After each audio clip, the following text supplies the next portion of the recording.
This Series 2 Ferrari 500 Mondial sold at Gooding & Company in 2018 for just a little over $5 million. But that's not even the story behind this car.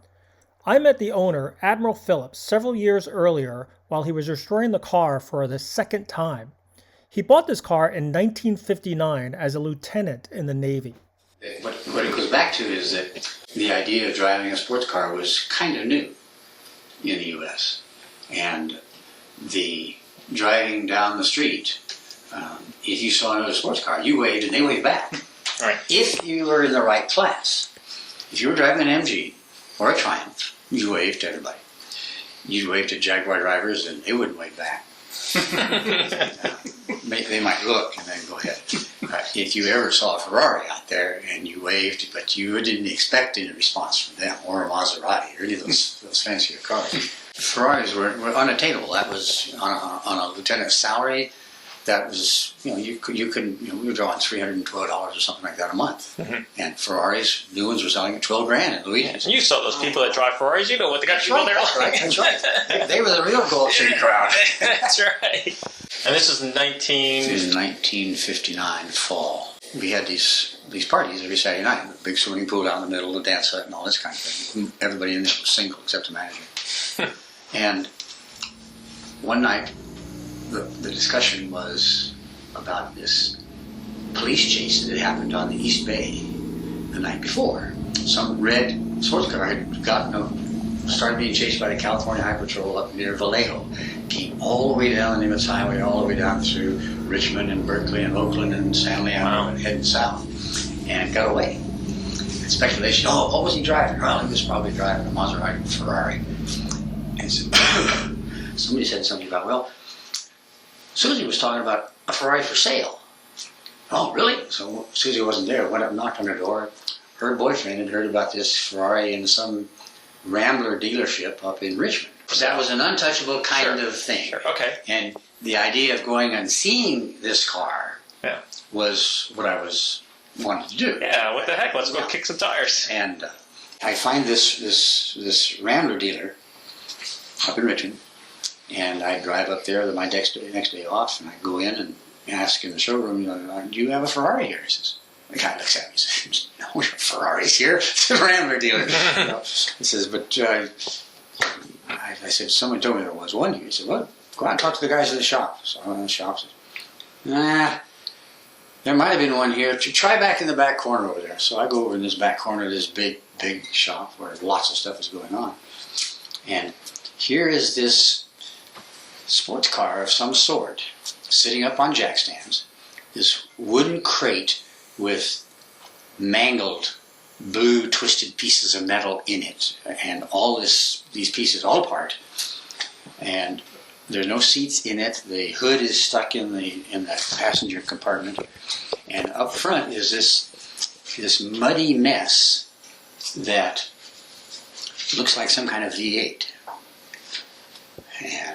And the side of the car, people have worn, there are spray patterns from tests for people making fender repairs.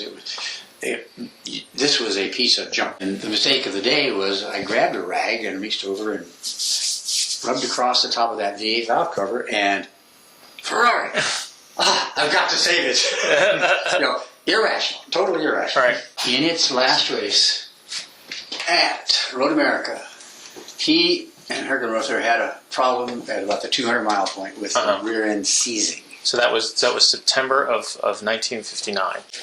As the rear he end. Had just had his area transferred to the West Coast from Ohio. He was, in fact, a traveling toy salesman, a wholesale distributor kind of thing, and he was on the road all the time. He towed the car on an open trailer cross country, somewhere 100, 200 miles out of Chicago.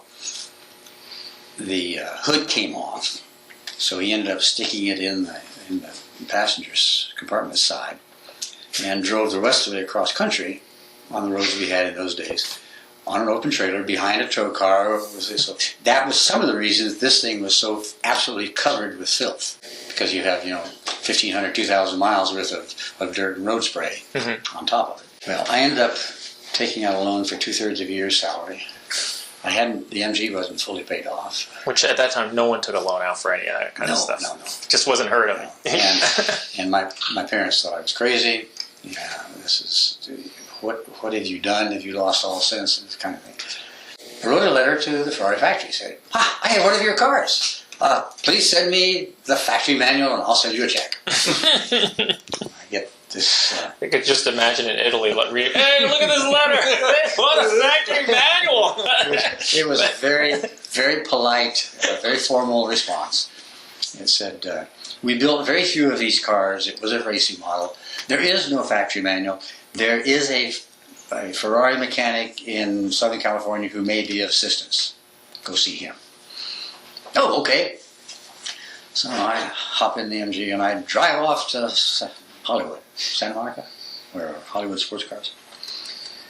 And it was one of those days where it was bright and it was sunny and the birds were chirping and the world was great. And I pull up in my MG in front of the Ferrari place and I go in and I talk to the people and describe what's going on. They can repair this transaxle and overhaul the motor. And the bill was about what I had paid for the car. And, oh, by the way, they didn't do body work. What I forgot to mention was the rear of the body, after the accident at Nassau, had never been repaired properly. There was Bondo on there nearly 2 inches thick, hanging kind of like a edge of a precipice on the lower back portion. So whatever they couldn't hammer out, they just mudded it all in. Exactly. They told me where the place was a couple of miles down the road towards Irving, California, that did aluminum bodywork. And I should go see them. And they gave me an estimate that was just slightly more than I had just finished paying. And it's interesting. It was the same day, and the drive back north was dark and gloomy. And it was, the world had ended. What have I done? The birds were now buzzards. That's right. Well, my dad Vultures. is really going to kill me now. But something happened on that trip. Here I am. My folks have said, "You're dumb for doing this. I've taken this big loan. I have this piece of junk sitting there that I really don't know what to do about it." And I said, "Well, look, it's just a piece of machinery. I ought to be able to figure that out." Mm-hmm. And so I went to the base hobby shop, moved some cabinets out from a couple of walls, put the car back in that corner, and over the next 9 months, I learned auto mechanics. What was the impression of the guys at the base? Because I always imagine a bunch of guys, when you say hobby shop, it's like all the guys that bring in their hot rods and they all kind of tune and do all this flathead Ford stuff, and all of a sudden... The hobby shop manager was a guy named Jake. And Jake was from an old Colorado mining family. Very practical kind of guy. And he would just shake his head. It's another one of those fern things. And because we look at this motor, where's the cylinder head? That's right. Right. Ooh, Jake, the cylinder head comes down to here. And that's the crankcase. Right. That's interesting. I mean, at first glance, it looks like a small V motor, right. But in actuality, it's the V is the valve train. Oh, even more confusing, I've got two carburetors. I've got 4 inlets. How many plugs do I have? Dual plug. And it's a 4-cylinder engine with all this, and nothing anyone has ever seen. Tolerances? Specs? Come on. It's crazy talk. Take it apart and figure out what's going on here. Oh. But we did a valve job on it, went through. The bearings themselves, we used plastic gauge because plastic gauge was around then, and the guys running the hot rods out there, bearing clearances is something that was pretty universal stuff. Sure.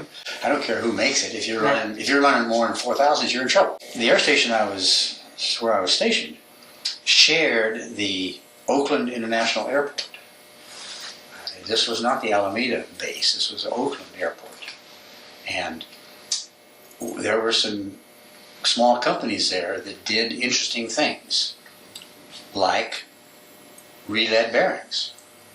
So we took the crank size and we took the bearing shells and we put them in a con rod, the cap tightened down, and went over and said, "Here's what we're seeing for clearances." So they scraped out some of the lead indium from the good old Vanderbilt bearings and put some kind of babbitt in there and put that back together. So that was the only thing that I had to chase really on the motor itself. Nothing else in here needed help. After racing the 500 Mondial, Lieutenant Phillips got married and raised a family and was now a retired Rear Admiral. He decided it was time to restore the car in the mid-2000s. He took it to the mark specialist David Cart in Virginia, where the car was disassembled and properly restored. As the car was completed, an application for Pebble Beach was accepted. I joined the Admirals gang on the lawn at Pebble Beach to present the car. It was all hands on deck to get a finicky clutch onto the reviewing stand to accept an award. We were so happy for the Admiral, Helen Ann, and their son Brian to win top awards at this prestigious show.